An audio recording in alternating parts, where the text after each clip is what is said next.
Bismillahirrahmanirrahim. Alhamdulillah rabbil alamin wa bihi nasta'inu ala umuri dunya waddin. Salawatullahi wa salamuhu ala nabiyyina Muhammadin wa ala alihi wa ashabihi ajma'in. Amma ba'd. Alhamdulillah pada kesempatan kali ini kita akan membacakan sebuah kitab mukhtasar hadis siyam kamu adab. Sebuah kitab ringkas yang berisi tentang hadis-hadis puasa, hukum-hukum dan adabnya. Kita langsung kepada muqaddimah halaman 4. Muqaddimatun alhamdulillahillazi manna ala ibadihi. Segala puji hanya bagi Allah yang telah menganugerahkan kepada hamba-hambanya bimawasimi al-khairat, musim-musim kebaikan, musim-musim untuk melaksanakan ibadah. Liyaghfira lahumuz dzunuba, untuk mengampuni dosa-dosa mereka di musim-musim kebaikan tersebut. Wajzila lahum al-ibad, dan memberikan kepada mereka, menganugerahkan kepada mereka berbagai macam anugerah. Waffaqa man syaa, dan Allah Subhanahu wa taala memberikan taufik kepada siapa saja yang Allah kehendaki, liktina miha, untuk memanfaatkan musim kebaikan tersebut, fa'ata'ahu, lalu dia ketika diberi taufik oleh Allah, maka dia akan melaksanakan ketaatan, wattaqah, dan menjadi orang yang bertakwa. Wa khazala man syaa, dan Allah juga akan menelantarkan, meninggalkan orang-orang yang Allah kehendaki, fa'ada'a amrahu, dan membuat maka urusannya menjadi tercerai-berai, wa asahu, kemudian lalu dia bermaksiat kepada Allah Subhanahu wa taala. Ahmaduhu wa ashkuruhu, saya memuji dan bersyukur kepada Allah, akmala lana ad-din, yang telah menyempurnakan agama ini, wa atamma alaina ni'mata, dan menyempurnakan nikmatnya, radiya lana al-islam ad-dina, yang telah ridho dengan agama Islam sebagai agama kita, wa syara'a lana al-a'mal as-salihat, mensyariatkan kepada kita berbagai amalan saleh, amalan kebaikan, wafaqa lil qiyami biha, dan memberikan taufik untuk melaksanakan amalan-amalan saleh tersebut, warattaba 'alaiha al-ajra, dan menjanjikan balasan pahala bagi amalan-amalan tersebut. Wa asyhadu an la ilaha illallah wahdahu la syarikalah, dan saya bersaksi bahwasanya tidak ada ilah yang berhak disembah dengan benar melainkan Allah semata, tidak ada sekutu baginya. Wa asyhadu anna Muhammadan abduhu wa rasuluhu, dan saya bersaksi bahwasanya Muhammad adalah hamba dan rasulnya, salawat Allah wassalamuhu, dan salam alaihi, semoga tetap tercurah kepada beliau sallallahu alaihi wasallam, wa ala, dan juga kepada ahlihi, keluarganya, wa ashabihi, para sahabatnya, wa man tabi'ahum, dan orang-orang yang mengikuti mereka bi ihsanin, dengan baik. Amma ba'du, fahazihi jumlatun min ahkam siyam wa adabihi. Ini adalah kumpulan hukum-hukum puasa dan adab-adabnya. Kitab Tuha syarhan, saya tulis dalam rangka menjelaskan ala hadis, terhadap hadis-hadis, jamal Tuha yang saya kumpulkan fi hadzal maudhu, dalam tema ini, maksudnya tema puasa. Faqad ra'aitu fi kitabatiha, dan saya memberikan poin-poin, memberikan perhatian dalam penulisan kitab ini, al-umur at-taliyah, beberapa poin penting di bawah ini. Al-awwalu, yang pertama, harastu ala al-ikhtisar. Saya berupaya untuk meringkas, wa irad as-sahih aqwal fil mas'alah, wa iradi as-sahih aqwal fil mas'alah, dan menampilkan pendapat-pendapat yang paling kuat dalam setiap permasalahan, yang paling sahih. Mubta'idan anil masail khilafiyah, dan menjauhi permasalahan-permasalahan khilaf. Wa munaqasyatil adillah, dan dalil-dalil dan perdebatan dalil. Illa ma da'at ilaihi hajah, kecuali yang memang harus, yang ada kebutuhan untuk menyebutkan khilaf tersebut atau perdebatan tersebut. Lani yaradtuha sahlatan, karena saya menyuguhkan menampilkan menulis kitab ini muyassaratan, sahlatan muyassaratan, mudah, ringan, salihatan, enak lil qiraah untuk dibaca fil masajid alal jamaah, di masjid untuk para jamaah. La siyama ba'da salatul asar, terutama setelah salat asar. Kama jarat alaihi ada, kama jarat alaihi adatu adatul a'immati indana, sebagaimana ini menjadi kebiasaan para imam masjid di pada sekitar kita, di indana. Jadi di negeri Arab Saudi ya. Para imam masjid mereka punya kebiasaan membaca hadis-hadis setelah salat asar. Haitsu ini lam ara hasaba ittila il mahdud, di mana saya belum pernah melihat sebatas pengetahuan saya kitab nafi'an, kitab yang bermanfaat yaqra'uhul imam fi Ramadan. Ada kitab yang bermanfaat yang dibaca oleh imam di bulan Ramadan, terutama setelah salat asar, kama kana yaqra'u, sebagaimana kebiasaan mereka membaca yaqra'u fi riyadis shalihin au ghairihi, sebagaimana mereka setiap setelah salat asar membaca kitab riyadis shalihin atau yang lainnya. Asani, yang kedua, lam a'zu kulla mas'alatin ila marji'iha li'alla tatul.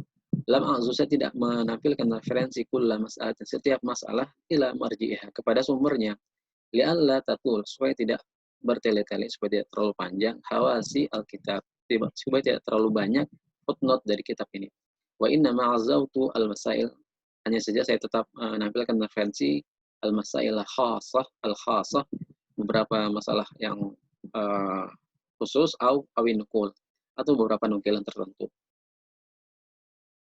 Asal isu yang ketiga, kharajtu al hadis an-nabawiyah, saya mentakhrij hadis-hadis Nabi dalam kitab ini bi azwiha ila masadiriha, dengan menampilkan referensinya langsung ke sumber-sumbernya.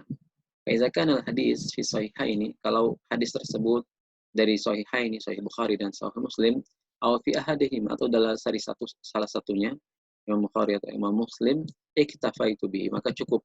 Jadi maksud saya hanya menyebutkan dari Sahih Bukhari, Sahih Muslim atau keduanya. Wala azkuru ghairahu ghaliban, maka sumber yang lain tidak akan saya sebutkan. Jadi cukup Sahih Bukhari dan Sahih Muslim kalau hadisnya berasal dari Sahih Bukhari dan Sahih Muslim. Amma idza kana fi ghairihima, adapun kalau hadis tersebut diriwayatkan oleh selain Bukhari dan Muslim, fa ini a'zuhu ila sunan, maka saya akan cari referensinya dari kitab-kitab sunan, Sunan Abi Dawud, Sunan Tirmizi, Sunan Ibnu Majah, Sunan yang lainnya, fil ghalib secara umum. Faqad azid alaiha, dan mungkin saja saya tambahkan referensi yang lain, kama zautul asar, sebagaimana saya menampilkan referensi dari asar, dari riwayat-riwayat al-marwiyah anis sahabat, dari para sahabat, awit tabi'in, dari para tabi'in, hasaba ittila'i, sesuai dengan kapasitas kemampuan saya. Qabla hitam, sebelum diakhiri, uhibbu an unabbiha a'immatal masajid, saya ingin memberikan sedikit catatan kepada para imam masjid, wafaqahumullah, semoga Allah memberikan taufik kepada mereka, ila annahu, bahwasanya la tanbagil mudawamatu, tidak selayaknya merutinkan ala qiraatil hadis, membaca hadis ba'da salatil asar. Tidak selayaknya merutinkan membaca hadis setelah salat asar. Li'alla yamalan nas, agar para jamaah tidak jadi bosan, tidak jadi jenuh. Wal yaqbalu ala sama' ba'da zalika binasyatin, sehingga kalau mereka tidak bosan, jadi ketika kita bacakan hadis, mereka akan datang, mereka akan menghadap, mereka akan menyambut untuk mendengarkan hadis ba'da zalika, setelah salat asar, binasyatin, dengan antusias. Qala Abdullah bin Mas'ud radhiyallahu anhu, Abdullah bin Mas'ud radhiyallahu anhu mengatakan, karena Nabi sallallahu alaihi wasallam yatakhawwaluna bil mau'izah. Nabi sallallahu alaihi wasallam membuat jadwal, menjanjikan kepada kami beberapa jadwal untuk memberikan nasihat bil mau'izah fil ayam, dalam beberapa hari, dalam hari-hari. Jadi ada jadwal-jadwal tertentu. Karahatas sa'amah alaina, beliau mengkhawatirkan tidak suka kalau ada kebosanan di antara kami. Waddabitu lidzalika, adapun parameternya, ukurannya adalah al-hajah, kebutuhan, mura'ati an-nasyat, dengan memperhatikan juga antusias dari para jamaah. Artinya rasa bosan ini memberikan mau'izah ini parameternya ukurannya adalah kebutuhan dan juga antusias dari para jamaah sekalian. Kamalatan bagil mubadaratu, sebagaimana tidak selayaknya untuk segera langsung bil hadisi ba'da salam, membacakan hadis setelah salam min salat di setiap salat. Hasyata khurujin nas, karena takut kalau ditunda-tunda nanti jamaah akan keluar. Bal yuntazaru faragun nas min zikri. Bahkan seharusnya ditunggu sampai para jamaah selesai jadi berzikir. Ya, zikru aham, karena berzikir itu lebih penting.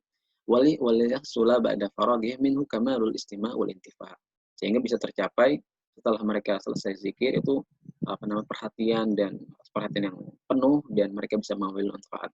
Wa man yabqa lil istima' fihim, siapapun yang tersisa setelah sholat asar, setelah berzikir untuk mendengarkan hadis dari para jamaah, al-kifayah, maka cukup. Wa ammal qawlu, adapun pendapat ucapan bi anal hadis, bahwasanya menyampaikan hadis ba'da al-asri bid'atun, setelah sholat asar adalah perbuatan bid'ah yang mengada-ada, bahwa ghairu sahih, maka ini tidaklah benar. Wa innama huwa min babil mau'izah, karena membacakan hadis, membawakan hadis setelah sholat asar itu masuk dalam bab memberikan nasihat, memberikan ceramah, memberikan kajian. Lakin la tanbagil mudawamatu 'alaiha. Tapi yang harus diperhatikan, tidak selayaknya menjadi kebiasaan yang rutin. Wala farqa baina an takunal wala farqa, tidak ada bedanya, tidak ada masalah baina an takunal mau'izah maktubah, nasihat ceramahnya itu dalam yang tertulis, atau ghairu maktubah, itu dalam teks atau tidak tertulis. Suma innahu la mani'a min tikraril mau'izah. Kemudian tidak ada masalah untuk mengulang-ulang nasihat ceramah tersebut fil munasabat, dalam berbagai kondisi allati yahtajun nas, ya, di mana ketika jamaah membutuhkannya, fiha li bayanil ahkam, untuk menjelaskan hukum-hukum tertentu dalam syariat. Kasyahri Ramadan, seperti di bulan Ramadan, wa asri Zulhijjah, atau seperti di 10 hari bulan Zulhijjah, di awal bulan Zulhijjah. Wa qad khataba an-nabiy sallallahu alaihi wasallam fi hajjatil wada, dan dulu Nabi sallallahu alaihi wasallam pernah memberikan khutbah, memberikan nasihat di haji wada, salah atau arba' maqtabin, 3 atau 4 kali. Di akhir, was'alullah ta'ala, saya mohon kepada Allah Subhanahu wa ta'ala, berdoa ayyaj'al amali salihan wa liwajhihi khalisan, agar menjadikan amal saya ini adalah amalan yang baik, amalan yang saleh, dan juga menjadi ikhlas, hanya mengharapkan wajah Allah Subhanahu wa ta'ala semata, wa an yanfa'a bihi, dan agar Allah Subhanahu wa ta'ala menjadikan kitab ini bermanfaat. Innahu, sesungguhnya Allah sami'un qaribun, maha mendengar lagi maha mengawasi. Kita cukupkan dulu. Pada pertemuan selanjutnya akan kita lanjutkan untuk hadis yang pertama. Assalamualaikum warahmatullahi wabarakatuh.